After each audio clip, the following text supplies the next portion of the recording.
அஸ்ஸலாமு அலைக்கும் வரஹ்மத்துல்லாஹி வபரகாத்துஹு. அன்புக்குரிய சகோதர சகோதரிகளே, இன்றைய காலகட்டத்திலே நாம் எல்லாரும் தேடக்கூடிய ஒரு அதிமுக்கியத்துவம் வாய்ந்த விஷயம் என்று ஒன்று இருக்குமேயானால் அது ஆரோக்கியமான வாழ்க்கை தான். நோய் நொடிகள் இல்லாமல், மருத்துவமனையினுடைய அதிகபட்சமான செலவுகள் இல்லாமல், படுத்த படுக்கையில் ஆகிவிடாமல், உடலினுடைய உள் உபாதைகளினால், உடலினுடைய உள் உறுப்புகளுடைய செயல்பாடுகளினால், அதனுடைய இயக்கத்தில் ஏற்பட்ட தடையினால் ஏற்பட்ட உபாதைகள், பிரச்சனைகள், இந்த மாதிரியான அடுக்கிக் கொண்டே போகலாம். எக்கச்சக்கமான நோய்களோடும் பிரச்சனைகளோடும் உடல் ஆரோக்கிய கேடோடும் இன்றைக்கு நிறைய மனிதர்கள் தவித்து கொண்டிருக்கக்கூடிய சூழலை நம்மால் பார்க்க முடிகிறது. அப்போ ஆரோக்கியம் இன்னைக்கு எல்லாத்துக்கும் தேவை.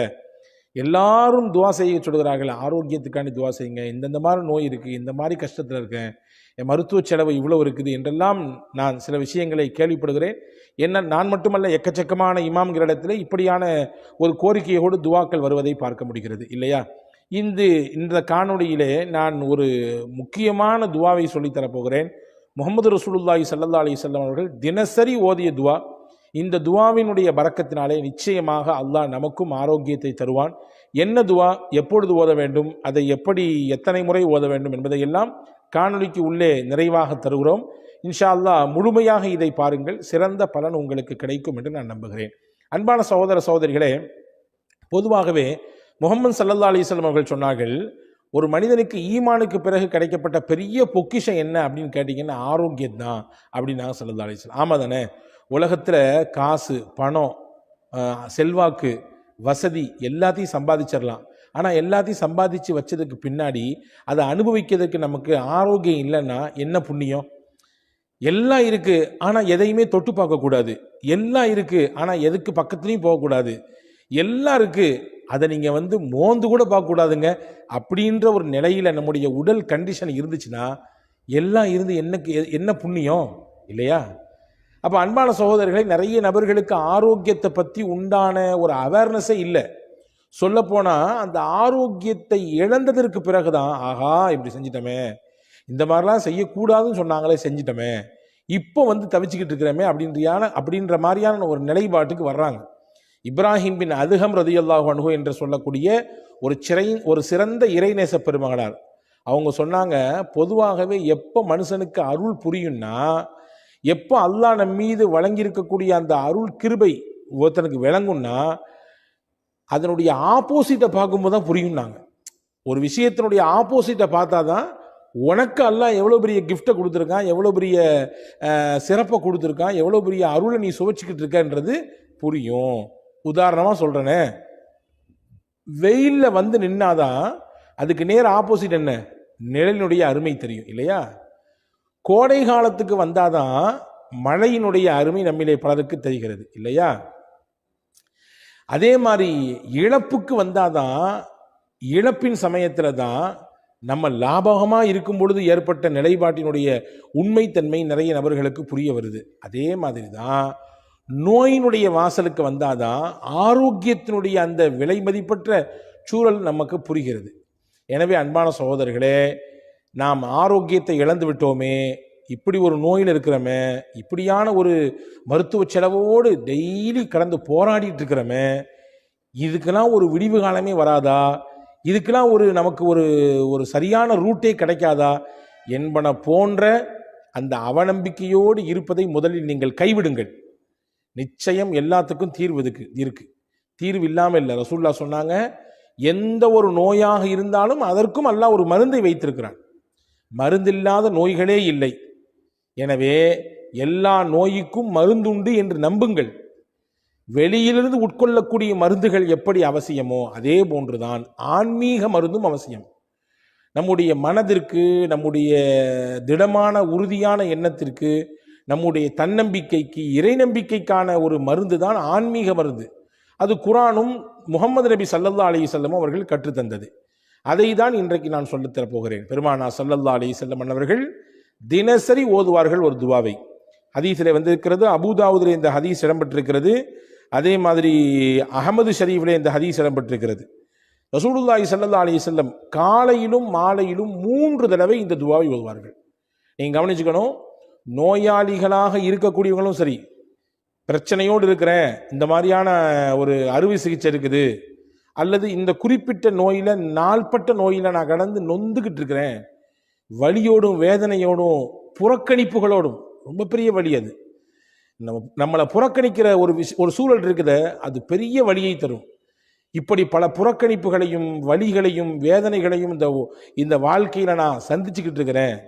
சில நேரங்களில் இப்படியும் சில நோயிலே கிடப்பவர்கள் யோசிக்கிறது உண்டு.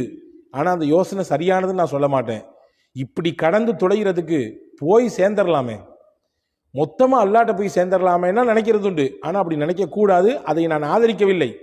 அல்லாவிடத்திலே ஆரோக்கியத்தை கேட்க வேண்டும், அல்லாவிடத்திலே நிவாரணத்தை வேண்ட வேண்டும், அல்லாவிடத்திலே இந்த நோய்க்கான தீர்வைத்தா அல்லா என்று கேட்க வேண்டும், அல்லாவிடத்திலே ஷிஃபாவை கேட்க வேண்டும். அதுதான் நமக்கு மார்க்கம் கற்றுத் தந்திருக்கிறது. நிச்சயமாக நாம் தொடர்ச்சியாக கேட்கும் பொழுது நிச்சயம் அல்லாஹ் தருவான். அதில் நம்பிக்கை இழக்கக்கூடாது. அப்போ ரசூல்லா ஒவ்வொரு நாளும் 3 தடவை ஓதுவார்கள். காலையிலே 3 தடவை, மாலையிலே 3 தடவை. என்ன, யாரெல்லாம் ஓதலாம்? இதை ஆரோக்கியமாக இருக்கிறவங்களும் ஓதலாம். நோயினுடைய வாசலுக்கு வந்துட்டோம், இன்னைக்கு தான் எல்லா ஊடுகள்லையும் எல்லார்ட்டையும் ஃப்ரீயாக வந்து இருக்கிற மாதிரி, பாக்கெட்டில் இருக்கிற மாதிரி சர்க்கரை நோய் வந்து இருக்குது இல்லையா? எத்தனை நபர்களுக்கு அவதிப்பட்டு கொண்டிருக்கிறார்கள். அதே மாதிரி தொடர் சிகிச்சைகள், சில நபர்கள் இப்படியான கஷ்டத்தில் இருக்கிறாங்க, டயாலிசிஸ் போன்ற தொடர் சிகிச்சையில் இருக்கிறாங்க. சில சகோதரர்கள் கேன்சர் போன்ற நோய்களுக்கு தொடர் சிகிச்சையில் இருக்கிறாங்க. சில சகோதரர்கள் இன்னும் சில சொல்ல முடியாத நோய்களுக்கு சிக்கி தவித்து அதனுடைய தொடர் மருத்துவத்தில் இருக்காங்க. மருத்துவம் செய்வது நம்முடைய பொறுப்பு, நம்ம செய்ய வேண்டிய விஷயம். அதே நேரத்தில் வல்ல அல்லாவிடத்திலே துவா செய்வது நம்முடைய கடமை. எனவே நோயில் அகப்பட்டவர்களும் ஓதலாம். நோய்க்கு இப்பொழுதுதான் முகம் கொடுத்திருக்கிறோம், துவக்க நிலைமை இது அப்படின்ற இடத்துல இருக்கிறவங்க ஓதலாம். இளமையில் இருக்கக்கூடியவங்க, நோயெல்லாம் பெருசாக எனக்கு எதுவும் இல்லை, அல்ஹம்துலில்லாஹ் அல்லாஹ் நல்லா வச்சிருக்கான் அப்படின்ற நிலைமை இருக்கிறவங்களும் முன்கூட்டியே முன்னெச்சரிக்கையாக அல்லாவிடத்திலே ஆரோக்கியத்தை வேண்டி இந்த துவா ஓதலாம். 3 தடவை ஓத வேண்டும். காலையில் 3 தடவை, மாலையில் 3 தடவை. ஸல்லல்லாஹு அலைஹி வஸல்லம் ஓதிருக்காங்க. என்ன துவா அது? டிஸ்கிரிப்ஷன்லையும் கொடுக்குறோம், வாய்ப்பு இருந்தால் ஸ்கிரீனிலும் உங்களுக்கு அந்த துவாவை தருகிறோம்.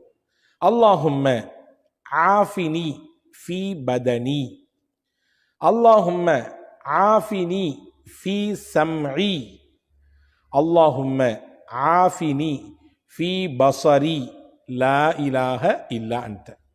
ரொம்ப அழகான துவா இது. யா அல்லாஹ், என்னுடைய உடலுக்கு நீ ஆரோக்கியத்தை கொடு. யா அல்லாஹ், என்னுடைய செவிப்புலனுக்கு நீ ஆரோக்கியத்தை கொடு. யா அல்லாஹ், என் பார்வை திறனுக்கு நீ ஆரோக்கியத்தை கொடு. உடல் என்று சொல்றாலே எல்லா மொத்த அவயங்களும் உள்ள அடங்கிடும். ஆனால் எக்ஸ்பெஷலி ரொம்ப முக்கியத்துவப்படுத்தி ரசூல் ஸல்லல்லாஹு அலைஹி வஸல்லம் செவியையும் பார்வையையும் என்ன செய்கிறாங்கன்னு சொன்னால் முன்னிலைப்படுத்துகிறாங்க. பொதுவாகவே இந்த ரெண்டும் மனிதனுடைய உறுப்புகளை ரொம்ப முக்கியமான உறுப்பு. பார்வை இருந்தால்தான் பலதை பார்க்க முடியும், செவித்திறன் இருந்தால்தான் பேசுவதை கேட்க முடியும். இந்த ரெண்டுமே ஒரு விஷயத்தை கிரகித்துக் கொள்வதற்கு, உள்வாங்கிக் கொள்வதற்கான மிக முக்கியமான அவயங்கள், மிக முக்கியமான உறுப்புகள். காலப்போக்கில் சில நேரங்களிலே சிலருக்கு இந்த உறுப்பின் செயல்பாடு முற்றிலுமாக அருந்து போயிடுது. காலப்போக்கில் சில நபருக்கு பார்வை இல்லாமல் போயிடுது. காலப்போக்கில் சில நபர்களுக்கு செவிப்புலன், அந்த கேட்கும் ஆற்றல், அந்த திறன் இல்லாமல் போயிடுது.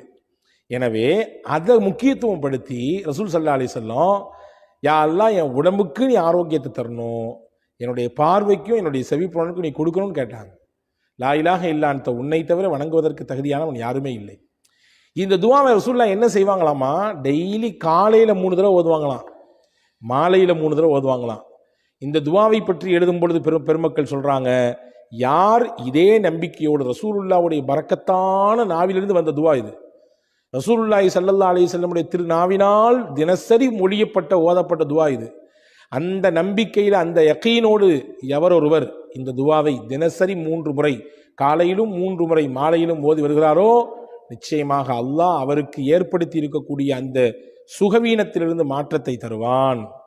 அவருக்கு ஏற்பட்டு போயிருக்கக்கூடிய ஆரோக்கிய கேடிலிருந்து அவர் வெளியே வருவார். எதிர்காலத்தில் அவருக்கு ஒரு ஆரோக்கிய கேடு அல்லது உடல் சுகவீனம் அல்லது இந்தந்த மாதிரியான ஆரோக்கியத்தில் பிரச்சனை என்று இருக்குமே ஆனாலும் கூட இந்த துவாவின் பரக்கத்தை கொண்டு வல்ல அல்லாஹ் அதையும் தடுப்பதற்கு வல்லமை மிக்கவன் என்று எழுதுகிறாங்க. எனவே அன்பான சகோதரர்களே, அருமை சகோதரிகளே, தாய்மார்களே, இந்த துவாவை நீங்கள் எழுதி எடுத்துக்கொள்ளுங்கள். ரொம்ப ஷார்ட்டான துவா தான், சிம்பிளான துவா தான். மனநமிட்டு கண்டிப்பாக ஓதி வருங்கள். எவ்வளவு பெரிய நோயாக இருந்தாலும், எவ்வளவு நாள்பட்ட வியாதியாக இருந்தாலும், படுக்கையில் கிடக்கக்கூடிய அடுத்தவர்களுடைய உதவியை தேடித்தான் இருக்க வேண்டும் என்ற நிலையில் இருக்கிற நோயாக இருந்தாலும் நிச்சயமாக அல்லாஹ் மாற்றுவதற்கு வல்லமை மிக்கவன். ஒரு விஷயத்தை மட்டும் நீங்கள் ஞாபகத்தில் வச்சுக்கணும். ஐயூப் அலைஹிஸ்ஸலாம் படுத்த படுக்கையாக இருந்தார்கள். படுத்த படுக்கையாக இருந்தாங்க. பல்லாண்டுகள் இருந்தார்கள். அவங்களுடைய உடம்பிலிருந்து அப்படியே புழுக்கள் வெளியாகும். உடம்பெல்லாம் அந்த துர்வாடையினால அக்கம் பக்கத்தில் கூட யாரும் இருக்கிறதுக்கு சகிச்சிக்கலை, அவங்கள வச்சுக்கிறதுக்கு சகிச்சிக்கலை.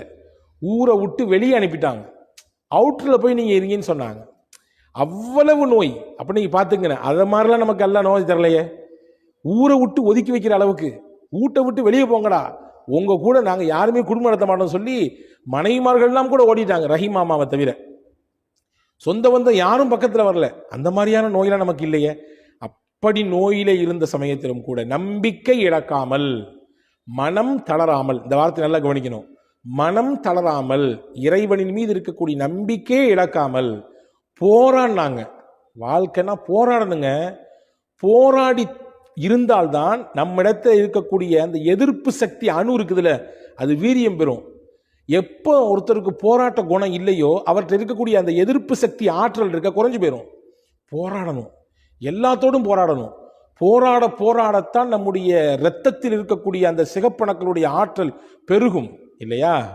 எனவே அன்பான சகோதரர்களே, ஹஜ்ரத் அய்யூப் அலைஹிஸ்ஸலாம் போராடினாங்க. கடைசி வரைய நம்பிக்கை இழக்காமல் இருந்தாங்க, மனம் தளராமல் இருந்தாங்க. அவ்வளவு பெரிய நோய் எந்த மருத்துவத்துக்கும் போல. தண்ணி எடுத்து குடிங்கன்னா இல்ல, அந்த தண்ணி எடுத்து தலையில் ஊற்றிக்கிங்கன்னா முடிஞ்சு போச்சு, எல்லா நோயும் முடிஞ்சு போச்சு. உள்ள தண்ணீரை கொடுத்தாங்க, உள்ள இருந்த எல்லா நோய்க்கும் உள் உறுப்புகள் எல்லாம் கொஞ்சம் அப்படி இப்படி இருந்துச்சு. இந்த தண்ணி போச்சு, எல்லாம் கிளியர் ஆயிடுச்சு. தண்ணி எடுத்து தலையில் ஊற்றுங்கன்னா இல்ல, தலையில் ஊற்றிக்கிட்டாங்க. வெளி உறுப்புகளில் இருந்த எல்லா நோயும் நல்லா போச்சு. அல்லாஹ் நாடினால் தண்ணீரை கொண்டு மொத்த நோயையும் ஒன்றும் இல்லாமல் ஆக்கி விடுவான் என்பதற்கு அய்யூப் அலைஹிஸ்ஸலாம் மிகப்பெரிய சான்று. எனவே நம்பிக்கை இழக்கக்கூடாது, மனம் தளரக்கூடாது. நோயாளிகளுக்கு நம்ம சொல்லிக்கிட்டே இருக்க வேண்டிய விஷயம் தான்.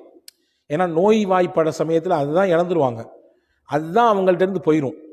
ஏன்னா யாருமே கண்டுக்கிறது இல்லையே, யாருமே பார்க்கறது இல்லையே, யாருமே வர்றது இல்லையே, யாருமே நம்ம கூட பேசுறது இல்லையே, நம்ம படுத்து கிடக்கிறோமே, நம்ம பெட்டில் ஆயிட்டோமே. எல்லாரும் நம்ம நல்லா இருக்கும்போது வந்து பேசினாங்க, வந்து கூப்பிட்டாங்க, வந்து பார்த்தாங்க, 4 இடத்துக்கு நம்ம கூட்டு போனாங்க. இப்போ யாருமே வந்து பார்க்கறது இல்லையே, யாருமே நம்ம பேசுறது இல்லையே அப்படின்ற ஒரு எண்ணப்பாடு அவங்க ஒரு குறிப்பிட்ட தடவை அதை திரும்ப யோசித்து தங்களுக்கு தாங்களே தாழ்வு மனப்பான்மை கொள்ளக்கூடிய சூழலுக்கு தள்ளப்படுறாங்க. ஒரு பொழுது இழக்க வேண்டாம். யார் பார்த்தாலும் பார்க்காட்டியும், யார் பேசினாலும் பேசாட்டியும், நான் என்னை படைச்ச ரப்பிட்ட பேசிட்டே இருப்பேன். அவன் என்னையை பார்த்துக்கிட்டே இருக்கான், நிச்சயம் என்னை கைவிட மாட்டான்னு மனம் தளராமல் இருங்கள். இது நான் உங்களுக்கு சொல்வதனுடையாக எனக்குமே சொல்லிக் கொள்கிறேன். நாளைக்கு எனக்கும் ஒரு நோய் என்றால் நானும் இந்த எண்ணத்தோடு தான் இருக்க வேண்டும். மனம் தளராமல் போராட வேண்டும். இந்த துவாவை ஓதுங்கள். நிச்சயம் வல்ல அல்லாஹ் நிச்சயமாக அதிலிருந்து வெளியே வருவதற்கான வாய்ப்பை தருவான். வல்ல அல்லாஹ் உங்களுக்கும் எனக்கும் சிந்திக்கக்கூடிய, அதன்படி தொடர்ந்து செயலாற்றக்கூடிய நல்ல தௌஃபீக்கை, நாயகத்தின் வழியிலே நிலைத்து வாழக்கூடிய நல்ல வாய்ப்பை அல்லாஹ் உங்களுக்கும் எனக்கும் எல்லா மக்களுக்கும் வழங்குவானாக. ஆமீன். வஸ்ஸலாம்.